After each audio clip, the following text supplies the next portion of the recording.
Hello everyone, both listeners and watchers. Keep up your learning attitude. Stay up to date knowledge. A warm welcome to IGBits. We train, you learn.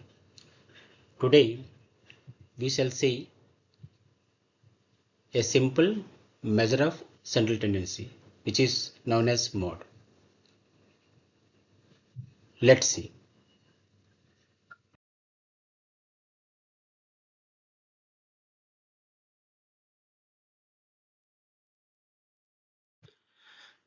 I wish I would like to let you know that we have a YouTube channel, the channel name IGBits. Feel free to log into YouTube and then subscribe the channel.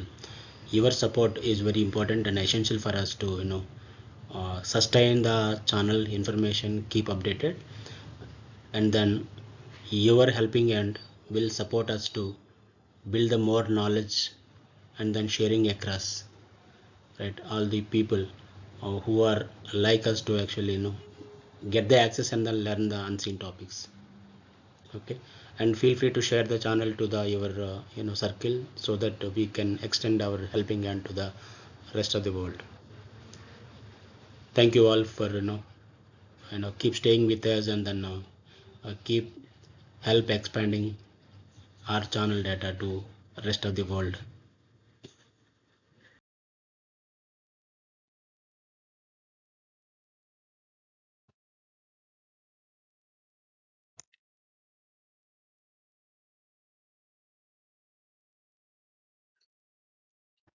So let's look at mode. Mode is one of the in measure of central tendency, right? So how do you define mode? Whatever the number or numbers repeats more than once in a given data set, you have to identify those repeated numbers. Okay, then that particular data set can be considered as mode for those numbers. Are you clear? Let's say I have 1, 2, 3, 4, right? If I have a data set like this, you can easily identify what is the number which repeats more than once. 2, right? There is only one number it repeats, and hence this is called unimodal, right? So one number repeats. The other case what you have to see, let's say 2, 2, 3, 3, maybe 4, 5, 6. If I have a data set like this, 2 repeats more than 1, 3 repeats more than 1, and hence this is called bimodal. Agree? If I have a series like a 1, 2, 3, 4, 5, so do you see any repeated number? No, and hence there is no mode for this data set. No mode for this data set. Okay, the simple way is like the most frequency found value, okay, in a given data set is called as mode. So this is using this central tendency, it's easy for you to identify, right? So identified easily, that's a simple thing. So unimodal, bimodal, no modal. One important thing in this series, we are not really considering extreme points, right? So extreme points are not going to affect your mode value, right? That's important point. Make a note. Mode can be used for open-ended distribution and then qualitative data. So this is simple concept. Okay. Unlike mean and median, mode is a straight, simple, and easily identifiable. Classify them as a unimodal, bimodal, no modal.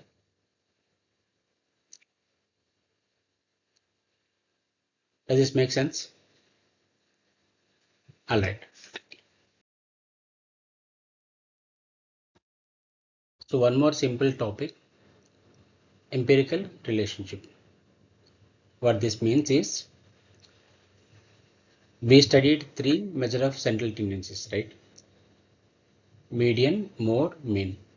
There is a relationship for those three if at all the data given is symmetric data, moderately symmetric. So if you have these characteristics for the given data, then you can straight away apply this formula to calculate the unknown. Let's say for example, so find a mode when median is 11 and mean is 15 in a given data set.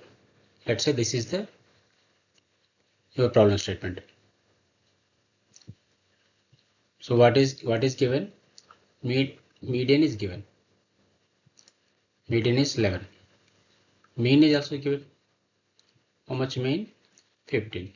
So from the formula, 3 into median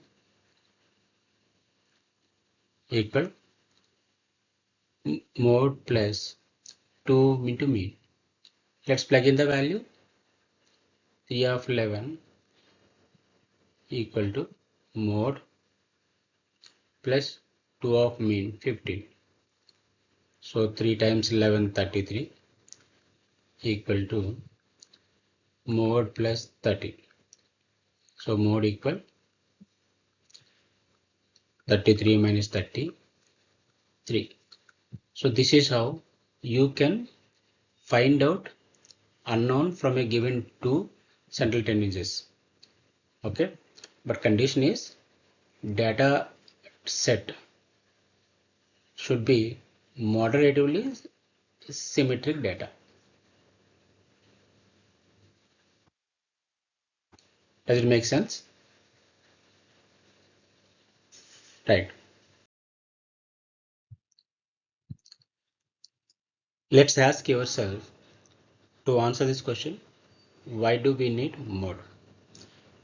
From whatever we looked at so far, we can say this central tendency will be used to find out most common values, isn't it? Identifies most common values.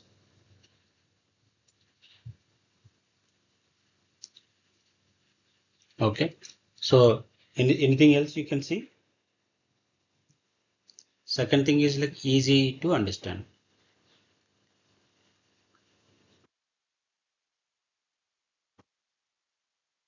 So easy to understand what this means. This is just only you are finding a more frequently appears numbers, right, from the given data set. So even for a people without having much technical background, right, they can understand easily, by looking at the data set. Okay, what is the mode, right? We don't require to do like any math. That's one thing. The other thing is like you can identify a multi-mode values within the given series, right? We can infer those kind of things, and then this is applicable for any level of measurement. Okay, that's why mode is also one of the measure which we widely use in statistics. Okay, easy to understand, identify most common values, and then what else we say, can reveal multiple value, can reveal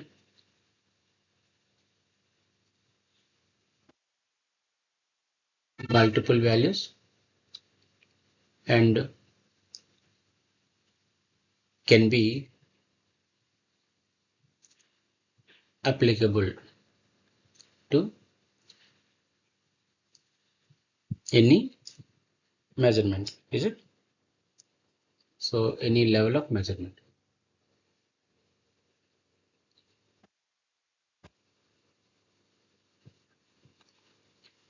So that's it. Anything else?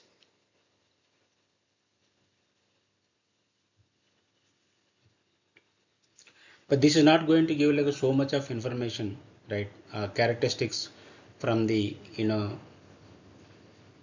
from the given data set. So that's why, though it's a simple, this may not be the real central tendency,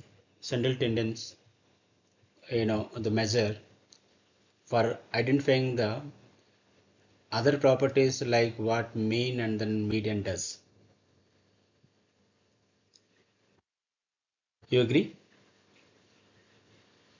That's right. Yeah.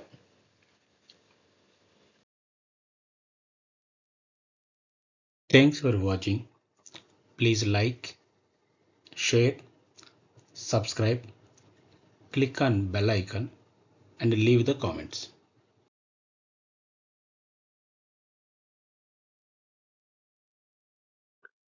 Thank you all. Stay tuned to next session. Have a good day. See you in next class. Bye bye.